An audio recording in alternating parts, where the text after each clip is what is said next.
El Sol se desangraba en el cielo de Madrid, teniendo de rojo las calles empedradas de lavapiés.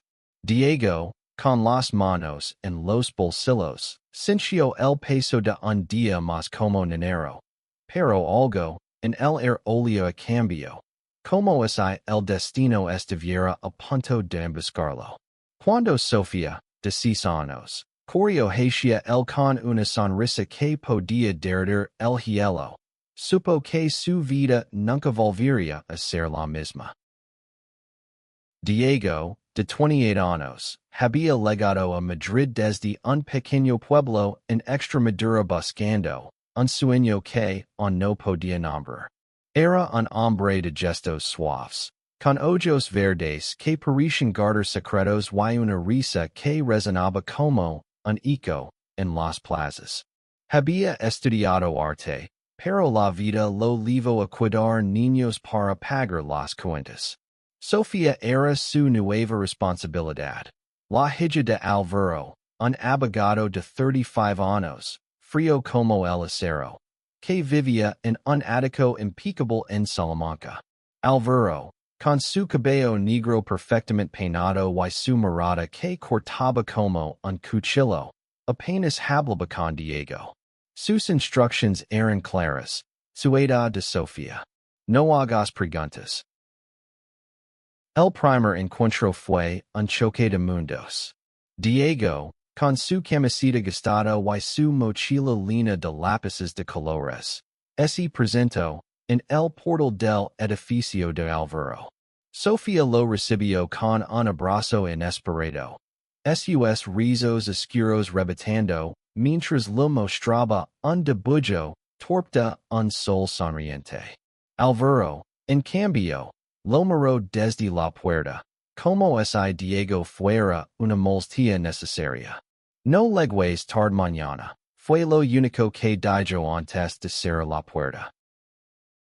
Pero Sofía era un huracán de luz. Cada día, Diego la llevaba al parque. Lo enseñaba a dibujar flores en las aceras con tiza y escuchaba sus historias sobre dragones y princesas que no necesitaban ser rescatadas. La niña tenía una forma de mirarlo, con esos ojos grandes y curiosos, que le hacía olvidar el cansancio. Una tarde, mientras penaban en el retiro, Sofía le preguntó, Diego, ¿tú tienes un papá? La pregunta lo desarmó. Sí, pero está lejos, respondió, sintiendo un nudo en el pecho. Sofía asintió, seria, y dijo, mi papá está aquí, pero a veces siento que está lejos también. Aquella confesión fue el primer hilo que conectó a Diego con la niña, un lazo que se fortalecía con cada día que pasaba. Pero también era un recordatorio de Álvaro, el hombre que parecía inalcanzable, encerrado en su mundo de reuniones y silencios. Diego no podía evitar notar como Álvaro lo observaba a veces, no con desprecio, sino con algo que parecía curiosidad, o quizás algo más profundo, algo que ninguno de los dos estaba listo para nombrar. Una noche, mientras Diego le leía un cuento a Sofía, ella se acurrucó contra él y susurró. Oyala fueras mi papá también. Diego sintió que el mundo se detenía. No supo qué responder, pero en su corazón, algo se encendió. Una mezcla de ternura y miedo. ¿Cómo podía una niña tan pequeña hacerlo sentir tanto? Why, sobre todo, ¿cómo podía él, un hombre que buscaba su lugar en el mundo, empezar a sentir que ese lugar estaba con ella y quizás, aunque no quisiera admitirlo, con Álvaro? Los días se convirtieron en semanas, y Diego se volvió parte del mundo de Sofía. Cada mañana, la recogía del colegio, su mochila rosa rebotando, en su espalda mientras corría hacia él. Juntos exploraban Madrid. Desde los puestos de churros en Chueca hasta los museos donde Diego lo enseñaba a Sofía, over el mundo a través de los colores de Velázquez. Pero con cada sonrisa de la niña, Diego siente una sombra crecer, la presencia distante de Álvaro. Álvaro era un enigma. En las pocas veces que coincidían, sus conversations eran breves, casi quirúrgicas. Sofía tiene que estar en casa a las 7. Decía, sin mirarlo a los ojos. Pero Diego notaba pequeños detalles. La forma en que Álvaro se detenía un segundo más de lo necesario al despedirse, o como sus dedos tamborileaban nerviosamente cuando Diego le contaba algo sobre Sofía. Había algo en él, una grita en su armadura, que Diego no podía ignorar. Una tarde, mientras Diego ayudaba a Sofía con sus deberes, encontró un dibujo en su cuaderno, dos figuras grandes y una pequeña en el medio, tomadas de la mano. Somos nosotros, dijo Sofía, señalando las figuras. Tú, papá y yo. Diego sintió un calor en el pecho, pero también un pinchazo de culpa. ¿Estaba cruzando una línea? Él era solo el niñero, un intruso en la vida de esta familia rota. Esa noche, Álvaro llegó más temprano de lo habitual. Diego estaba en la cocina, preparando un sándwich para Sofía, cuando lo vio entrar. Por primera vez, Álvaro no lavaba su traje impecable. Vestía una camisa blanca con las mangas remangadas. Y había algo en su postura, una vulnerabilidad que Diego no había visto antes. ¿Sofía está bien?, preguntó Álvaro, su voz más suave de lo normal. Diego asintió, sintiendo que el aire entre ellos estaba cargado. Es una niña increíble, dijo, y luego, sin saber por qué, añadió. Tú también lo eres, cuando te dejas ver. Álvaro lo miró, sorprendido, y por un instante, Diego pensó que había ido demasiado lejos. Pero entonces, Álvaro esbozó una sonrisa, pequeña, casi imperceptible, y dijo, no estoy acostumbrado a que me ven. Fue un momento fugaz, pero Diego sintió que algo había cambiado, como si una puerta cerrada comenzara a entreabrirse. Sin embargo, no todo era tan simple. Una semana después, Diego escuchó a Sofía hablar con una amiga en el parque. Mi papá no quiere que Diego se vaya nunca, dijo la niña, y Diego sintió una punzada de miedo. ¿Qué estaba pasando? Era posible que Sofía estuviera proyectando sus deseos en Álvaro, o había algo más. Esa noche, cuando Álvaro llegó a casa, Diego decidió arriesgarse.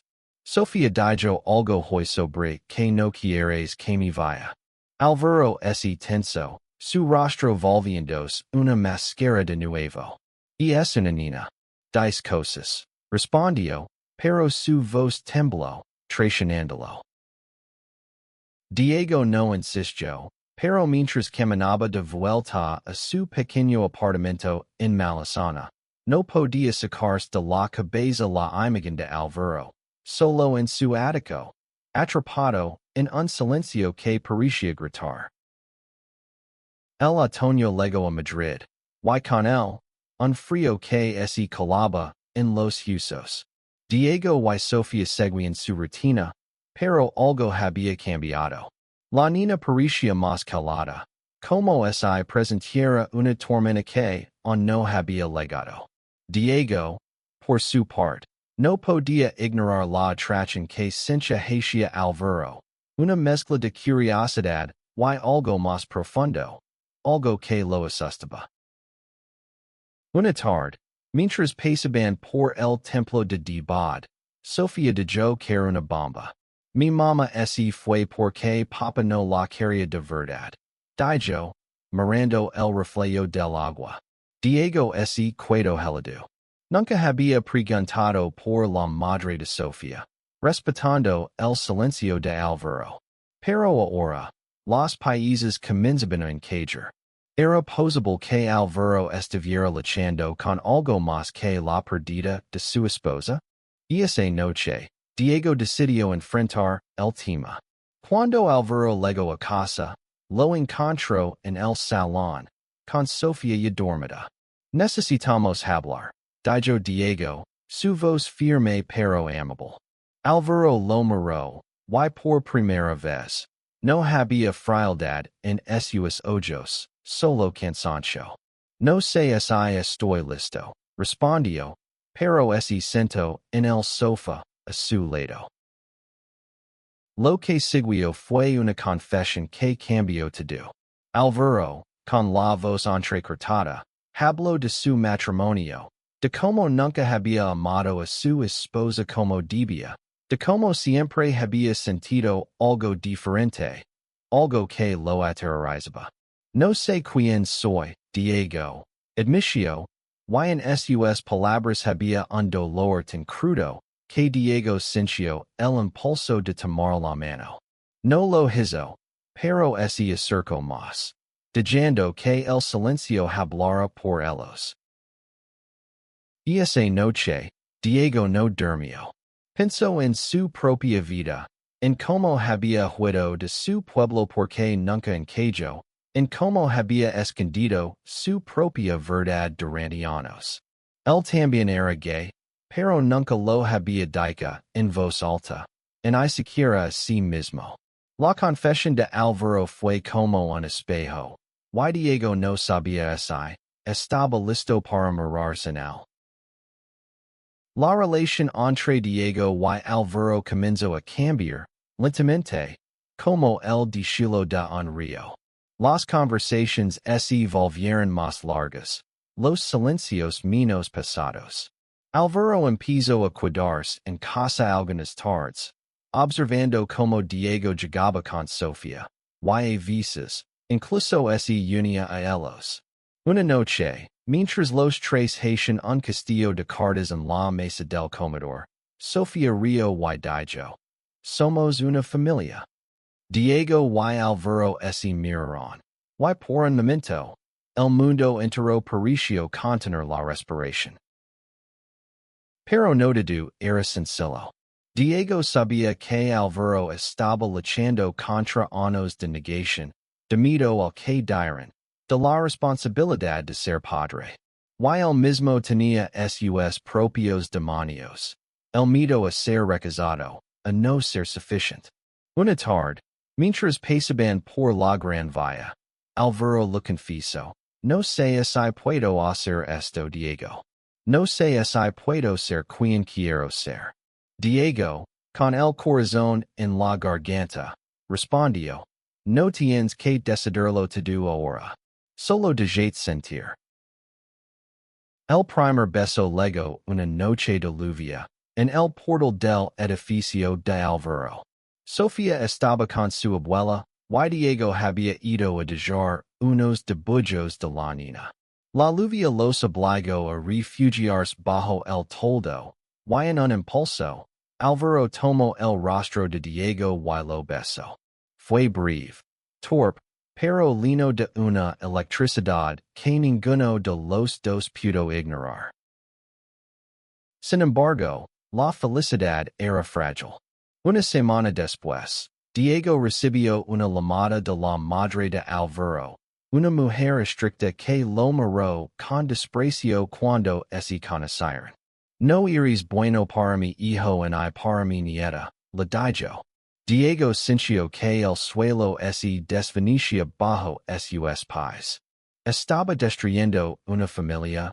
¿O estaba ayudando a construir una nueva? El conflicto estalló cuando Sofía, sin querer, le contó a su abuela que había visto a su papá y a Diego tomados de la mano. La reacción fue inmediata. La madre de Alvaro lo confrontó, exigiendo que terminara cualquier relación con Diego. Piensa en Sofía. Le dijo, como si el amor de Alvaro por Diego fuera una amenaza para su hija. Alvaro, dividido entre su amor por Sofía y sus sentimientos por Diego, comenzó a distanciarse. Diego lo sintió como un cuchillo. Las mañanas con Sofía seguían siendo mágicas, pero las noches con Álvaro eran horas silencios llenos de tensión. Una tarde, mientras penaban en el parque, Sofía le preguntó, ¿por qué estás triste, Diego? El sonrió, pero sus ojos lo traicionaron. A veces las cosas son complicadas, respondió. Esa noche, Diego decidió enfrentarse a Álvaro. No puedo seguir siendo solo el niñero, le dijo, con la voz rota.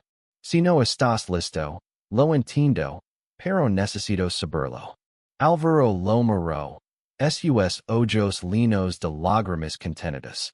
No es que no esté listo, dijo. Es que tengo miedo. El punto de inflexión llegó cuando Sofía se enfermó.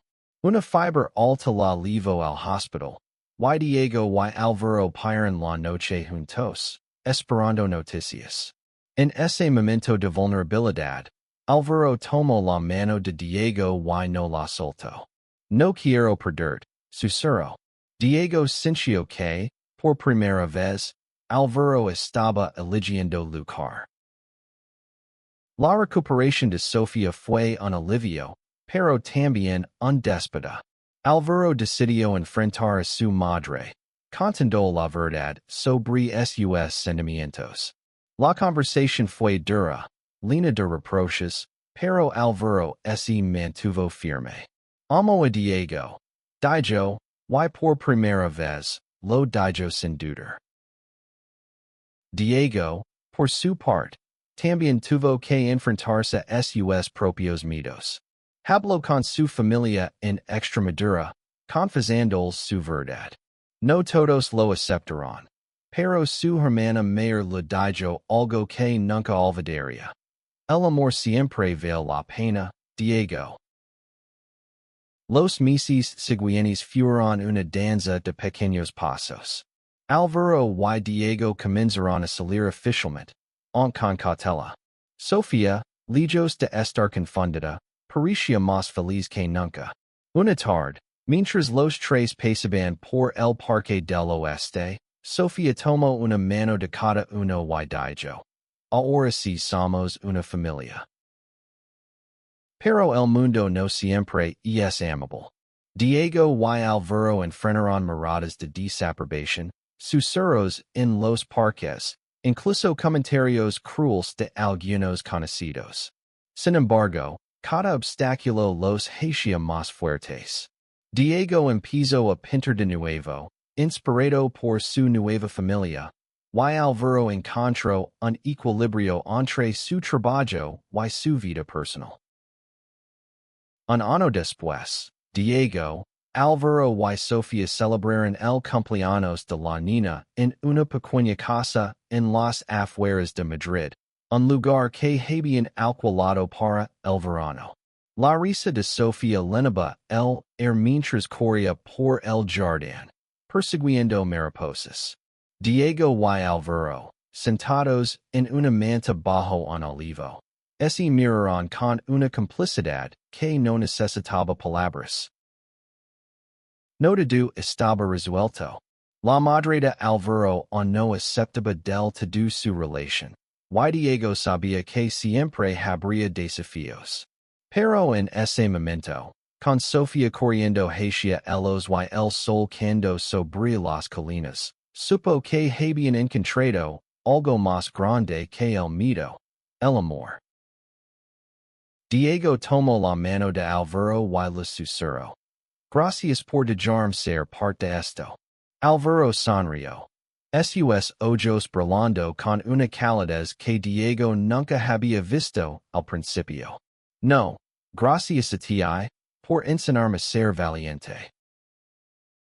Sofía se lanzó sobre ellos, riendo, y los tres cayeron en la hierba, envueltos en un abrazo que era más que un momento, era una promesa. La vida no era perfecta, pero era suya, y juntos podían enfrentarlo todo.